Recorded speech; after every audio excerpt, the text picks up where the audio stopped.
Thank you so much for being here. It is an honor to have you here. Now, I am going to warn you because a lot of the information, you're going to come out and you're going to try to use this content and weaponize everybody. You're going to be like, well, I need to change this. Oh, this person's doing this. And no, this is not for that. Okay? I'm just going to warn you because you're just going to blow everybody out if you do it that way. That's not what this is for. Okay? Because some of us are really good at pointing fingers. If anything, I want you to weaponize yourself against yourself and become a better leader. You know, the leader that you're meant to be and people want to follow regardless of money, because that's what we've built and created with the Elliott Group. We're a place of business, but more than that, we're a family, and we're very different than anybody else out there, and we've created something pretty spectacular because of that heart that we have in here. I go a lot on like self-assessments on what we're doing. And sometimes we're very, very nice to ourselves in our assessments on ourselves, like, yeah, I'm good at this area, but I'm gonna challenge you a lot today, so that we can actually stretch ourselves to be better in everything that we do. Because, you know, Andy talks about this a lot. If you think you're a leader and you're at a level 9 or 10, then there's really not much room to grow. So we want to make sure that you like see yourselves as like, hey, how coachable can you be? If you want to lead a team, like really what we look at more than, you know, audacity and everything else in our team, and what we look at when we hire people is like, how coachable are they? How hungry are they to learn? And honestly, as a leader, that's what your team looks at.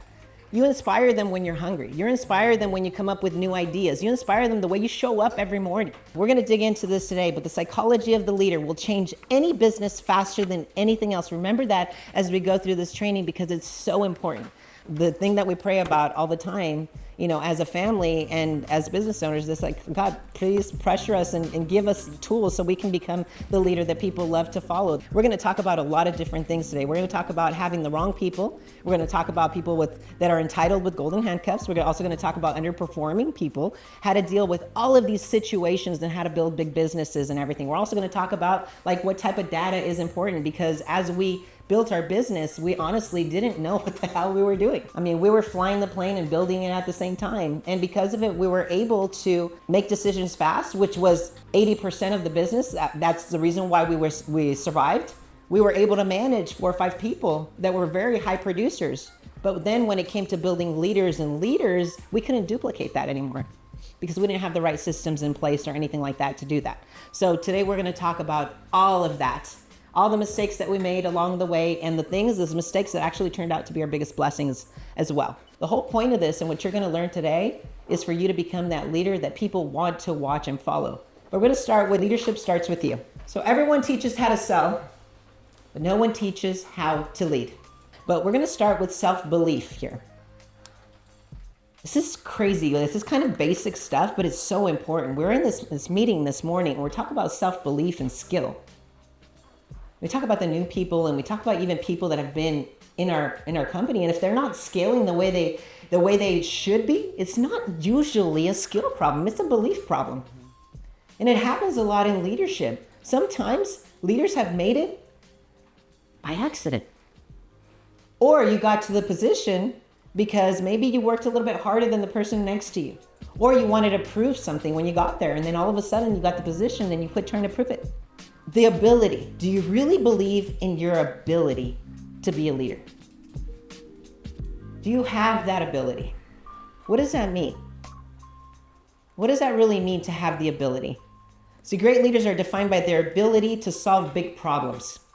How do you react to big problems? Are you good at dealing with big problems? The biggest problem solver in the room is going to make the most money. If you think about an employee, a high-powered, person, once they solve a big problem for you, whether it's saving time, saving money, creating more income, whatever it is, they are the most valuable person. Who is the most valuable person in this room? The one that could duplicate themselves. So self-belief as a leader, becoming a true visionary. Are you the visionary? We talk about seeing around corners. Are you good at doing that? Are you good at anticipating things and seeing around corners, or do they have to be put right in your face? Can you paint the vision to your team? Can they be included in that vision for your team? Take a moment to answer the following questions, okay? When making crucial decisions, am I operating from a foundation of confidence and possibility, or am I being driven by insecurity and worst case scenarios? How is this mindset affecting the quality of my leadership? How do you react when problems arise? When somebody brings you bad news? Your people are either going to, when you have a client that complains about something, are you grinding on your people? Oh my gosh, oh, this person complained, they want a refund because they didn't really like this. Who was it? This person, oh my gosh, why did we do this? You start freaking blowing up. What's going to happen the next time they bring a problem to you? They're going to hide it. They're not going to tell you. All of a sudden, you're going to have people complaining about things over and over and over. We get very reactive. Guess what? You've screwed up a lot of different times. Are your people like learning? I'm not talking about like they have to be learning from them, but like, are they afraid to come with you with problems? And what challenging conversation or decision have I been postponing that if I had the courage to address it today would create a breakthrough for my organization? Think about a conversation that you need to have with somebody in your business that you haven't had, that you've been avoiding. Why? And what is that doing for them and for you? Okay? And what decision would you make today if you knew that that decision didn't hurt anybody's feelings? Is something that we talk about a lot. It's huge. Okay? We're going to go into that next part right here. It's called From Blaming to Owning. So if you really think about it, and this is something that us as leaders do very, very often. And I go over it because it's so important, because we all tend to do this, but it's something that's not going to get you to that next level. Okay? The best leaders take responsibility. So they is a victim mentality, and I owns it. Signs that you might be blaming people. Okay? They aren't motivated. Oh, the market is tough. My team doesn't get it. Aren't organized. They don't care. They're lazy. What does it sound like to you? Why aren't your people working? Why aren't they performing at the level that they should? Is that the type of conversations that go on in your head, or even with your leaders or people around, or your spouses, about what goes on at work? We got to be honest here. We got to be honest. And I owns it. The ownership response, instead of they're not motivated, I will get more creative so they're more engaged. Maybe I'll bring somebody in, and give them some motivation. The market is tough. I will find new opportunity. Do you wait? Let's talk about the ability of looking around corners. I will communicate differently. Same meetings every time. Oh yeah, well, we have a morning meeting, 8 o'clock in the morning. And then by noon, by 2 o'clock, everybody's back in the country club. You're like, damn it, I lost them again. We have the same meeting over and over and over again. Well, they're not motivated. They're not listening to the same meeting because you haven't had any interesting meetings. You're not prepared. You're not studying. You're not giving them something that they can apply, that they can use on their calls. That's just it. And then it says they don't care. It says, I will outcare everyone. So they don't care. The reason why they don't care is because they don't see what you see. They don't care like you care because they don't see what you see. Sometimes we're not sharing with our team what we see in them or around them, and we're trying to be the bosses that have everything together, and that's why they don't care, or they don't seem to care. If you want them to care, you're going to have to share some stuff with them. Think about people in your team. Make a list of what they need most right now. So I have this thing where I look around for people as I come into the office, and I look at eyes, and I know our people pretty well. Their families, like what they do, how they react. I'm scanning for eyes, making sure that everybody's like on point, they're ready to take on the day. And I look for eyes because I can see if somebody has something going on, because I know our team so well. So I come up and I'm like, hey, like what's going on? Matt, you seem a little off. And then he'll be like, how do you know? And I'm like, well, I can see it. I can see. Eyes are the window to the soul. We always talk about that. It's like, well, I had a fight with my wife last night, and this happened, and I'm just like, okay. So, she loves you, right? It's like, yeah, but she said this to me, and I'm like, okay. Does she not love you? And he's like, no, I know. I'm like, okay. Now, what did you do? Well, I said this. I didn't really mean, but I got upset because she triggered me for doing this. Did you mean to say that? No. It's like, okay, Matt, do me a favor. Go home. He's like, what do you mean? I have a meeting right now. I have to go do this. I'm like, go home, apologize to your wife. Tell her you love her. Doesn't matter, dude. Just go home. He goes home.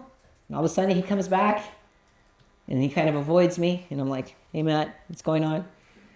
He's like, yeah. He's like smiling. Smiling. You apologize? Yes. Everything good? Oh yeah, we're good. Sometimes we're too good that we don't do that.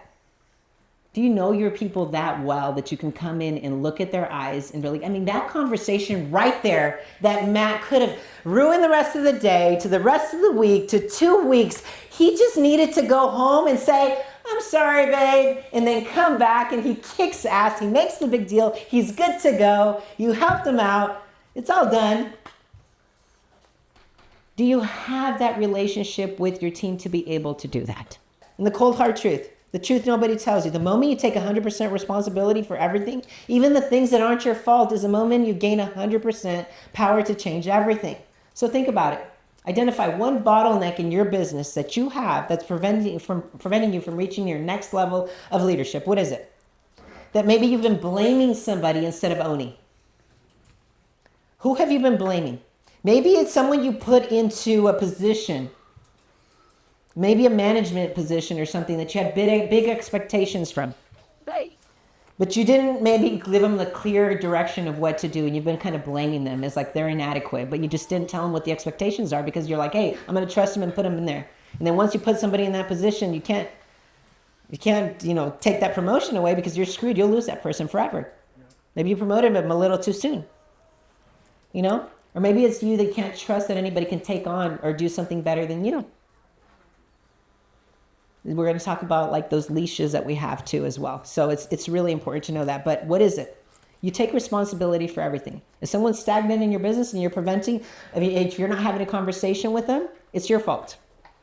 If you give them all the tools and resources and you allow them to still be there, it's still your fault. Somebody that's arrogant and entitled, and you're trying to avoid that conversation because I don't want to hurt their feelings, it's your fault. All of this is your fault. That's what we talk about. So solving bigger problems, okay? Success doesn't eliminate problems. It teaches you how to handle bigger ones, okay? So shift your mindset to embrace challenges. Are you looking to embrace challenges? What problems are you trying to solve in your business? There are opportunities for growth, but handle bigger problems, things that are actually going to make a difference, okay? It's really important. So I want you to focus on being the biggest problem solver in the room. You're with a bunch of business owners here today. Are you good at solving problems? See somebody with a bad attitude, boom. Take yourself out of it, what you're doing, and go and take care of that problem. Because that thing, if you don't handle it, it's going to grow really fast, right? So where do you spend most of your time? Circle one of the quadrants here. The most successful leaders spend 70% of their time in the important, non-urgent quadrant, solving problems before they become crises and creating opportunities rather than just responding to them. Where are you? Think about it. What do you do in your business? Where do you handle most of your time? On the important or the not important things? Busy work. Busy equals broke. Say we work really hard, but are you really moving the needle? It's because you're handling things on the bottom part of the matrix. Solve big problems. Look for problems. Don't look for things to nitpick. Okay? Don't look for those things. Delegate the little things all the time. Okay? So what problem are you avoiding that if solved would transform your business? What is it? And how much damage has waiting caused for you by waiting so long? Are you good at talking about accountability? Think about it. Yeah. So who is underperforming on your team? Write their name down. What's the conversation you need to have with the underperformer? I'm going to teach you guys how to talk to these people in a minute. Okay? What about somebody entitled? Who's entitled? Huh? Somebody having problems at home, we talked about that one. How do you celebrate a big win? When somebody hits a big month. Hey, we like to pick out our people, and we're always kind of like, hey, yeah, you got lucky. That's awesome. You hit that deal. That's great. We celebrate them, but we kind of like, we play around with them. If you hit it one time, we say, hey, you got lucky. And we tell them, how do you get them to have another good month? They say, hey, you do it again? Yeah, you maybe still a little lucky. If you do it 3 times, then it's real. And they're like, oh shit, I got to hit it 3 times in a row. Got to hit it 3 times in a row. But how do you keep your team motivated? It's really important. Okay.